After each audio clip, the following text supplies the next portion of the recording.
Jean Simmons had invited me to her home many times, but I hadn't managed to get there until the morning of our interview. When she phoned, just as I was putting on my new hat, to suggest she'd meet me at a given point and lead the way, I was skeptical of the need for such service, but by the time I spotted her little putty-colored Jaguar waiting at one of the hairpin curves of the highway, I was eager to encounter my guide. I began driving behind her, and suddenly her roadster plunged through a gap in the shrubbery and onto a curving lane which wound sharply around the mountain until we were climbing almost straight up. Speeding through a breezeway, we came out on a huge, circular brick-paved court with a swimming pool. The low gray house circled three sides of the landing spot like a protecting arm. Below us lay the world, stretching off to an infinity of sea and mountains on every side. "How did you find this eagle's nest?" I asked. "I didn't even know it was here.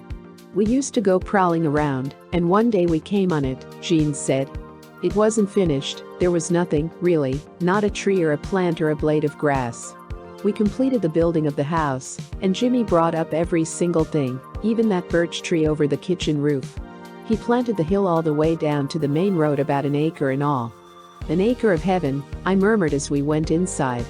I had come to do a piece on Jean and happiness. When I peeped into the dictionary to see what happiness included, I found such incidentals mentioned as pleasure, success, prosperity, luck, living in Concord. I was out to learn whether a little girl born of a poor family in Golders Green, London, 25 years ago, had acquired this state of mind along with fame and life, with the man of her choice. If you expect the conventional picture of a young girl's dream of married bliss, then the Jean Simmons Stewart Granger marriage is an upside-down cake. The traditional rose-covered cottage is missing, but what they have, they like better. There are no children running around the door, but there have been, and will be again. And you'll never find Jean Simmons with an apron, elbow-deep in soap suds, trans-deep in a book as the way she likes to be. For this marriage follows none of the established patterns. But then Jean is not the average young girl. Her very adult mind draws her to mature people, rather than to those her own age. For her, happiness would truly be a state of mind, completely different from anyone else's, or am I right? Jean's cottage has a great main room with one entire wall of glass, and we paused before it to catch an eagle-eye view of mountains and ravines that fell steeply away from our feet. The house is perched at the brim of the sheer cliff.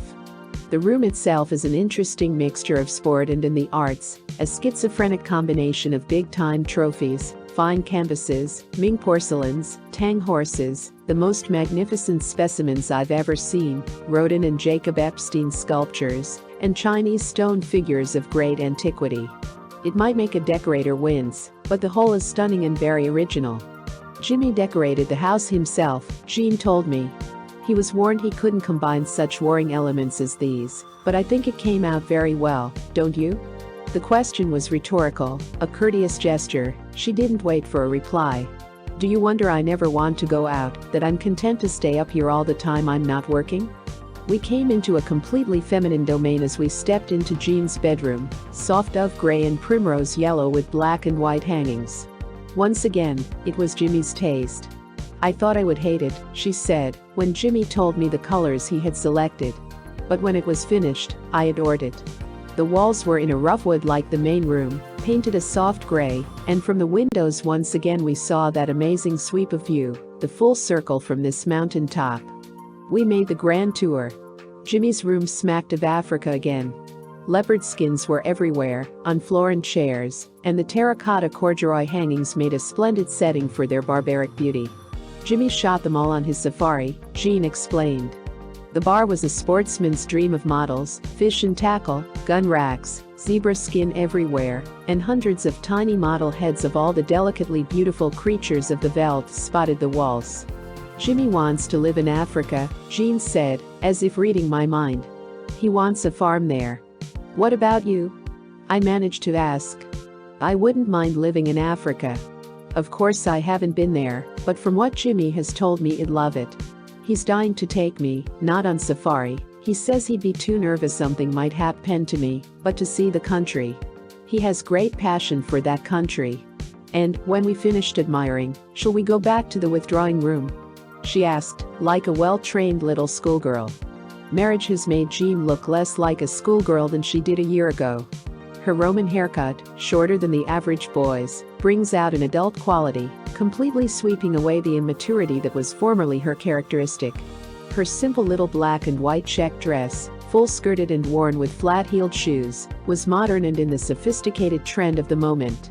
The hazel eyes, heavily lashed, had a placid quality now, a contented quiet. We sat down opposite a Dahmer portrait of Jean, which emphasized the change. The canvas was a round-faced child impatiently waiting to grow up. "Are you happy?" I asked. "Truly happy?" "Oh yes, very. Truly very, very happy." "You have everything you want?" She smiled confidently. "Jimmy and I love each other. We are both successful. We have this little world we have made together, and we have the world down there when we want it. But you've been separated so much, the 3 years you've been married." "We have been separated a lot," she agreed. "But that is an inevitable part of our work, we make the best of it. I suppose we've been apart more than most couples." Jimmy was 5 months in England with Beau Brummel, that was last Christmas. Before that, he was in Italy and North Africa for the light touch with Pier Angeli. I've been on only one location trip with him, the one to Jackson's Hole, Wyoming, for the Wild North. But it could have been worse. I've escaped locations almost entirely except for a few days in the Mojave for the Egyptian. And mostly I've been working while he has been away. I was unable at his waiting the last time he left. But I hear he's off again for Colombia, Bogota. "We have 3 days more together," she protested. "And while he's making green fire I'll be on the Egyptian and after that I go into Desiree, so it won't be too bad." I wanted to know if she stayed in her remote house all alone when Jimmy was gone. "I didn't want to move away," she said, "so my secretary came and lived here the last time. The hardest thing about Jimmy's absence, aside from missing him, is that I almost starve while he's gone. You see, Jimmy is the cook, I know nothing at all about preparing food." Once again it was the topsy-turvy situation, with Jimmy the decorator and the cook and Jean the admiring bystander in the domestic arts. "My hairdresser used to come up and make me a meal sometimes," she said. "I hear you keep open house for the British colony. That helps kill the time, doesn't it?"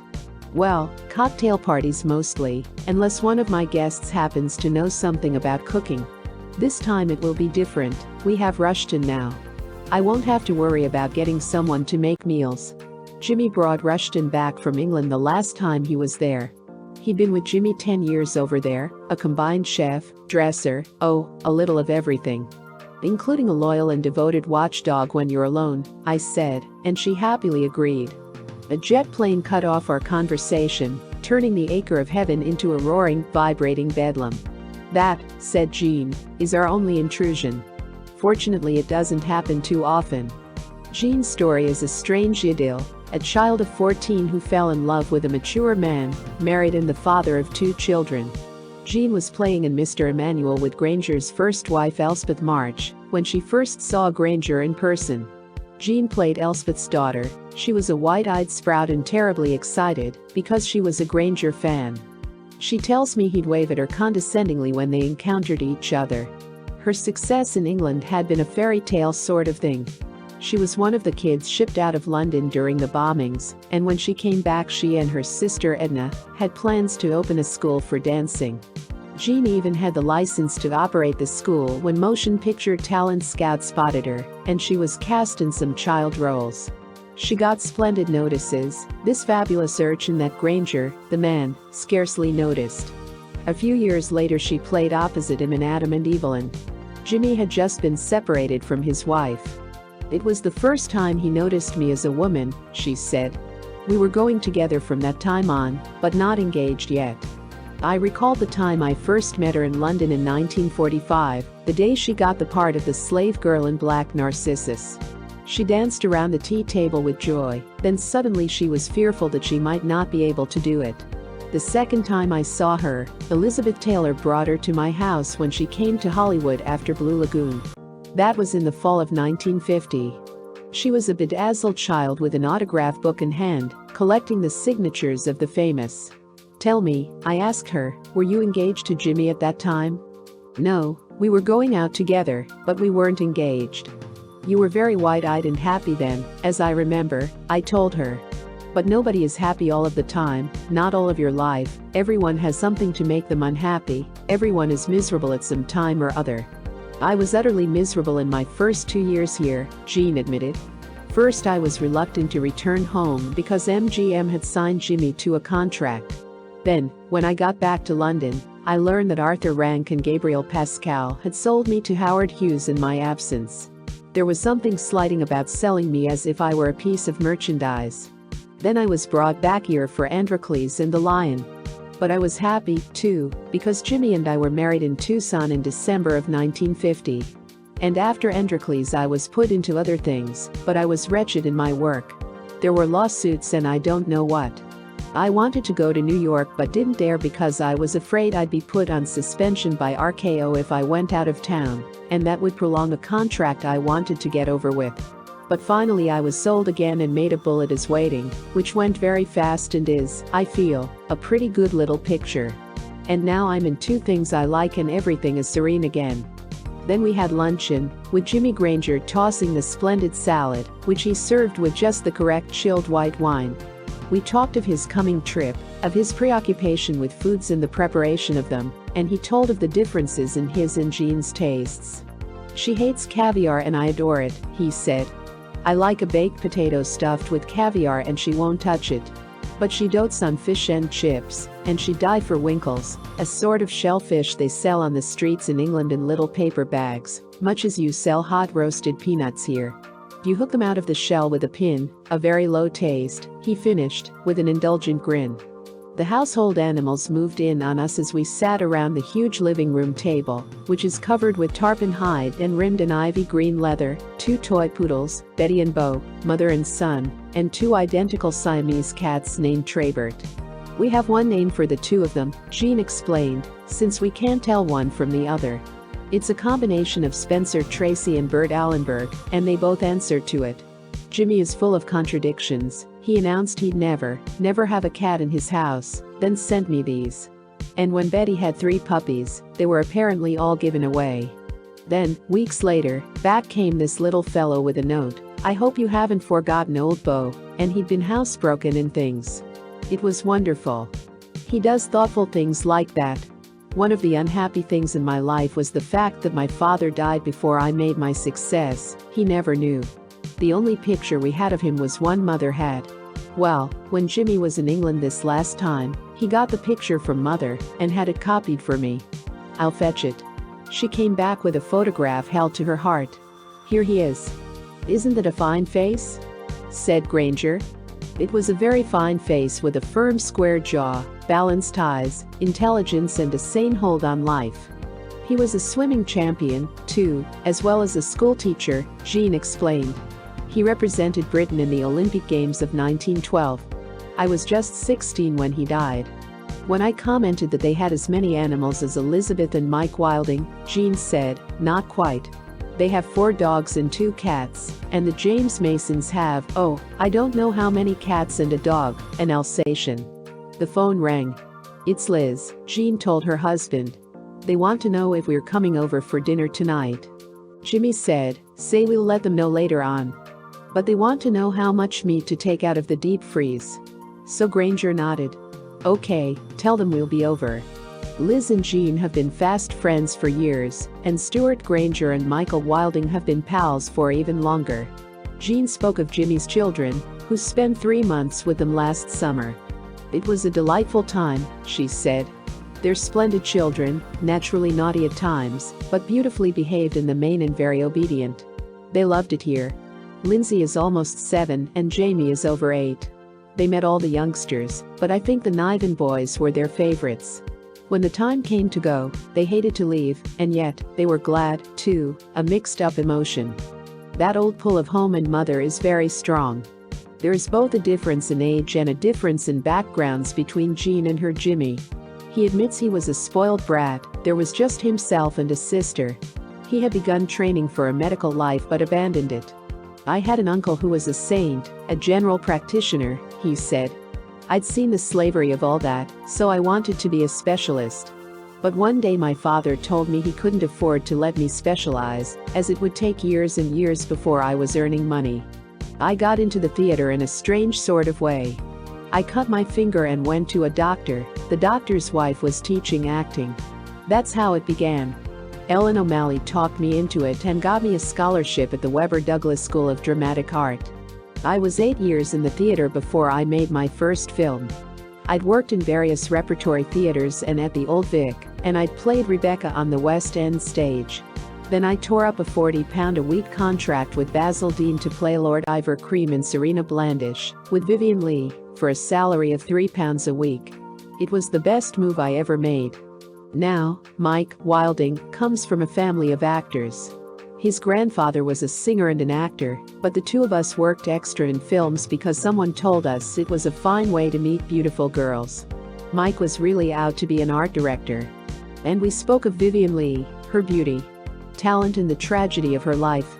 Vivien was getting £3 a week in England when she persuaded Laurence Olivier to accept the role in Wuthering Heights, which he wasn't very eager to do. Vivien had made up her mind she was going to play Scarlett O'Hara, and laid her plans well. It was priceless the way she put it over. She practiced the southern accent until she had it to perfection, and then she maneuvered to meet David O. Selznick. She simply poured on that deep south, and of course, Selznick immediately suggested she test for the role of Scarlett. Vivien told him precisely what scene she wanted to make, and that she already knew it. The rest was history. Then Jimmy left for a conference with Rushton in the stainless steel kitchen beyond a screen of tropical plants, and Jean and I were alone. "I'll never forget Vivien Leigh," Jean said. "The last time she was here, she was such a tragic figure, ill and all. She took me off in a corner, and we had a long talk about life in general. She said, 'If you're happy, don't give up anything because of a career.' I guess you might say I've made that my rule for living." Winding down the perilous path from the Granger's house, I discovered I thought of Jean as a happy woman, with a calm, quiet capacity for enjoying the solitude forced upon her by separations from her husband, the music that fills her every waking hour, the fast friendships that she's formed in Hollywood. For her, the words in the dictionary apply. Photoplay magazine, July 1954.